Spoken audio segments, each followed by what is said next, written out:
નમસ્કાર વિદ્યાર્થી મિત્રો, હું રાકેશ ભાદાણી ફરીથી આપનું હાર્દિક સ્વાગત કરું છું. મિત્રો, ગયા લેક્ચરની અંદર આપણે આર્મેચર રિએક્શન વિશે જાણ્યું.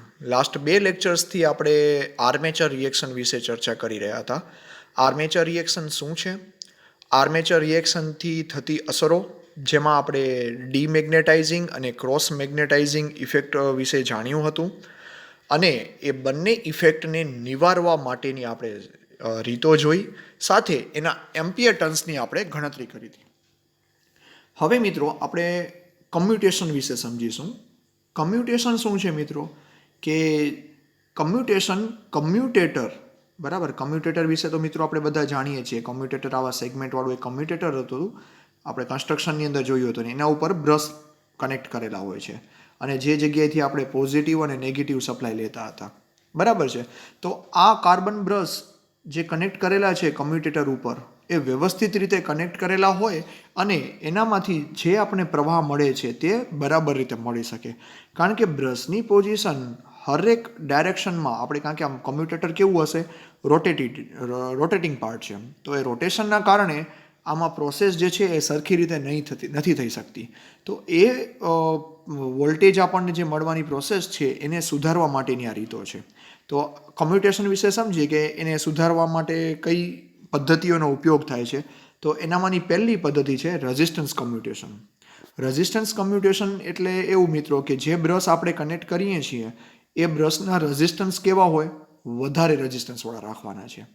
જો વધારે રેઝિસ્ટન્સવાળો બ્રશ રાખશું આપણે તો શું થશે કે કોઇલનો જે કરંટ છે તે શું કરશે? વધારે રેઝિસ્ટન્સવાળા બ્રશની જગ્યાએ જે આપણે બ્રશમાં જતો હોય એની જગ્યાએ ક્યાં જશે? કોઇલમાં જવાનો પ્રયત્ન કરશે. તો બ્રશ જો આપણે વધારે રેઝિસ્ટન્સવાળા યુઝ કરશું તો શું થશે કે કોઇલની અંદર જ એનો પ્રવાહ વધારે જશે. એના કારણે કમ્યુટેશન પ્રોસેસ સારી રહેશે. એક તો આ છે. અને બીજું છે ઈએમએફ કમ્યુટેશન. ઈએમએફ કમ્યુટેશન એટલે શું મિત્રો? કે આપણને ફિલ્ડ જે છે ને એ ફિલ્ડમાં વધારો કરશું. તો ફિલ્ડમાં વધારો કરવા માટે આપણે એક અહીંયા આકૃતિ સમજી લઈએ અત્યારે. તો તમારે ઇન્ટરપોલની એક આકૃતિ દોરેલી છે. તો આ ઇન્ટરપોલની આકૃતિ છે એનામાં તમે જોઈ શકશો. તો આ મેઇન પોલ છે આપણા. મેઇન પોલની વચ્ચે નાના પોલ અહીંયા ફિટ કરેલા છે, એક આ એન અને અહીંયા એસ. તો આ જે વચ્ચે અલગથી પોલ જે ફિટ કરેલા છે ને એને ઇન્ટરપોલ કહેવામાં આવે છે. અને આ ઇન્ટરપોલની મદદથી જ ઈએમએફ કમ્યુટેશન આપણે કરી શકીએ છીએ. તો હવે જે આ બંને આપણે ઇન્ટરપોલ રાખ્યા છે, બરાબર છે, તે શું કરશે કે રિએક્ટન્સ વોલ્ટેજ જે છે તેને કેન્સલ કરવાનું કામ કરશે. તો અને આ બંનેની પણ સિચ્યુએશન કેવી જોજો તમે કે અહીંયા એસ હશે ને ઇન્ટરપોલનો, તો એની પહેલાંનો જે મુખ્ય પોલનો જે પણ ધ્રુવ હોય, એટલે કે એન પોલ હોય કે એસ પોલ હોય, તો એ જ પોલની સાઇન અહીંયા રાખવામાં આવે છે. તમે ફિગરમાં જોઈ શકો છો. મુખ્ય પોલ કયો છે? અહીંયા એસ છે. તો એના પછી તરત જ કયો પોલ આવ્યો? એસ પોલ આવ્યો. એટલે એક્ઝામની અંદર ક્યારે ભૂલથી પણ આ જગ્યા ઉપર એન ઇન્ટરપોલ કે અહીંયા કને એસ ઇન્ટરપોલ ના રહી જાય, નહીંતર આકૃતિ તમારી ખોટી પડશે. તો ઇન્ટરપોલ ફિટ કરવા માટેની પણ રીતો છે. એમાં મુખ્ય પોલ જે છે તેની પછી તરત જ જે આવે તે ઇન્ટરપોલ સેમ એ જ પોલારિટીવાળો હોવો જોઈએ. તો આમ જો આપણે ઇન્ટરપોલ વધારશું તો ત્યાં શું થશે કે ખરાબ કમ્યુટેશન જે થતું હોય, આર્મેચર કોઇલનું જે ઇન્ડક્ટન્સ હોય છે ને એના કારણે થતું. તો આ વધારાનો જે ઇન્ડક્ટન્સ છે એ રિએક્ટન્સ વોલ્ટેજને શું કરશે?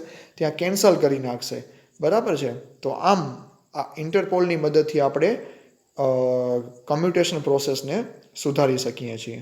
અને ત્રીજું અને લાસ્ટ છે ઇક્વિલાઇઝિંગ કનેક્શન. મિત્રો, આપણે આગળ લેપ વાઇન્ડિંગ અને વેવ વાઇન્ડિંગ વિશે ચર્ચા કરી હતી. તો એનામાં તમને ખ્યાલ જ હશે કે જે વેવ વાઇન્ડિંગ હતી એની અંદર તો પોઝિટિવ અને નેગેટિવ આપણને બે જ ટર્મિનલ મળતા હતા આઉટપુટમાં બ્રશ. જ્યારે લેપ વાઇન્ડિંગ હોય તો એમાં કેવું હોય કે નંબર ઓફ આપણા પોલ હોય ને એના ઉપર આધારિત હોય. ધારો કે 4 પોલનું લેપ વાઇન્ડિંગવાળું મશીન છે તો એમાં પોઝિટિવ નેગેટિવ આમ આપણને 4 અલગ અલગ પોલારિટીવાળા આપણને ત્યાંથી વાયર્સ મળતા હોય છે. તો આમાં શું કરવાનું આવે કે પ્લસને ભેગા કરી દેવાના ને માઇનસને ભેગા કરી અને આપણે પ્લસ અને માઇનસ આમ અલગથી આપણે સપ્લાય લઈ શકીએ છીએ. તો હવે જે આ સેમ પોલારિટીવાળા જે ટર્મિનલ્સ છે ને જે કનેક્ટ કરવાનું કામ છે એ ઇક્વિલાઇઝિંગ કનેક્શન દ્વારા થતું હોય છે. તો એનાથી શું થાય કે ડિસ્ટ્રીબ્યુશન જે થાય ને એ ઇક્વલ ડિસ્ટ્રીબ્યુશન થાય. આ નેગેટિવ વચ્ચે ને પોઝિટિવ વચ્ચે. તો આનાથી પણ આપણે કમ્યુટેશન પ્રોસેસ જે છે તે સુધારી શકીએ છીએ. અને લેપ વાઇન્ડિંગવાળું જે જનરેટર છે તેની અંદર આનો ઉપયોગ થતો હોય છે. બરાબર છે મિત્રો. તો આ થયા કમ્યુટેશન સુધારવા માટેની રીતો 3. હવે લાસ્ટ એક આપણો ટોપિક છે કે ડીસી જનરેટર વિશે અત્યાર સુધી આપણે ભણી રહ્યા છીએ. ઘણા બધા લેક્ચર્સ આપણા થઈ ગયા છે ડીસી જનરેટર, અને ડીસી જનરેટર ઓલમોસ્ટ આપણું બધું પૂરું થઈ ગયું છે. તો આ ડીસી જનરેટરનો ઉપયોગ ક્યાં ક્યાં થાય છે? તો એનામાંનું પહેલું જ ડીસી જનરેટર જો આપણે જોઈએ તો શન્ટ જનરેટર.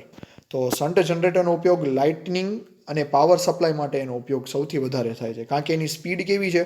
અચળ સ્પીડ હોય છે ને રાખી શકાય છે. એના કારણે કોન્સ્ટન્ટ વોલ્ટેજ આપણને કન્ટિન્યુ લેવો હોય તો એના માટે એનો ઉપયોગ થતો હોય છે. એટલે એનો ઉપયોગ ક્યાં થાય છે? બેટરી ચાર્જિંગમાં પણ કરી શકાય છે. પછી છે સિરીઝ જનરેટર. તો સિરીઝ જનરેટરનો ઉપયોગ જે છે તે કેવો છે કે લોડ સાથે બદલાતો હોવાથી તેને લાઇટનિંગ માટે વાપરી શકાતો નથી. એટલે જેમ જેમ એનામાં લોડ વધઘટ થશે ને તો ત્યાં એની આર્મેચર સ્પીડમાં વધઘટ થઈ જશે. કારણ કે એની સ્પીડ જે છે તે લોડ પર આધારિત હશે.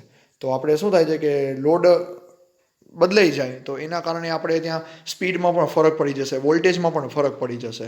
બરાબર છે. હવે પણ આનો ઉપયોગ ક્યાં થાય છે ખબર છે મિત્રો? રેલવે સપ્લાયમાં જે બૂસ્ટર તરીકે વધારે ઉપયોગ થતો હોય છે. એટલે કે જ્યારે આમ અચાનક જ જ્યારે આપણને પાવર જોઈતું હોય બૂસ્ટ કરવા માટે, ત્યાં સિરીઝ જનરેટરનો ઉપયોગ થતો હોય છે.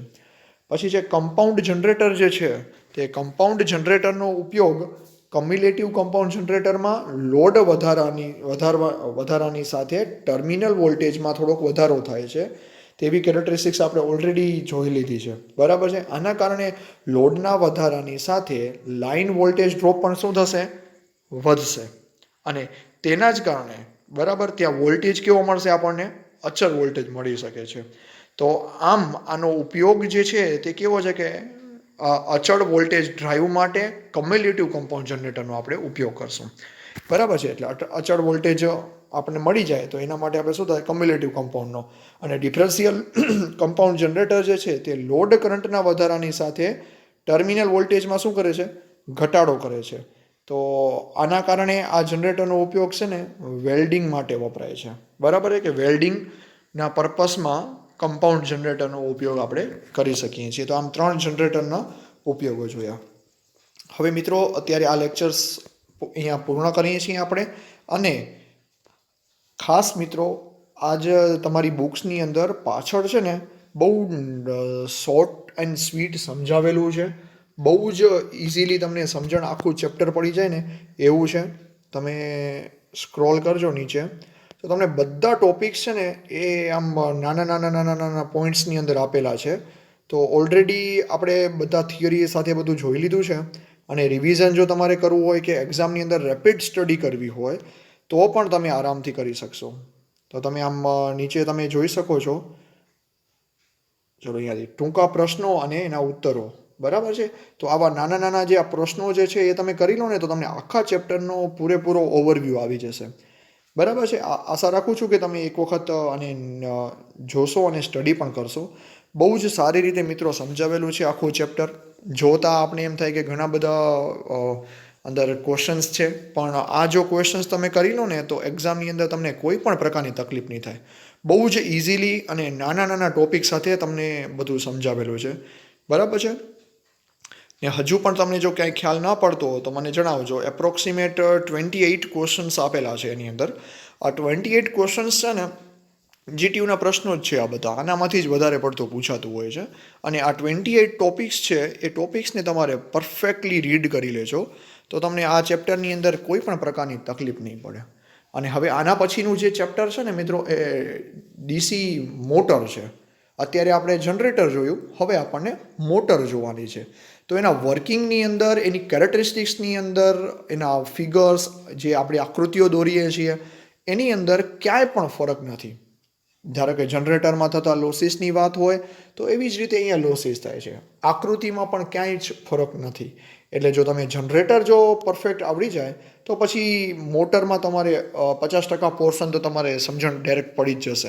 બરાબર છે મિત્રો? તો આશા રાખું છું કે આ લેક્ચરમાં ખ્યાલ પડી ગયો હશે અને તમે થોડીક સેલ્ફ સ્ટડી પણ કરીશો તો તમને વધારે ખ્યાલ પડશે. અને જો ના ખબર પડે તો પર્સનલી કોન્ટેક્ટ કરીને પણ તમે ડાઉટ્સ તમારા સોલ્વ કરી શકો છો.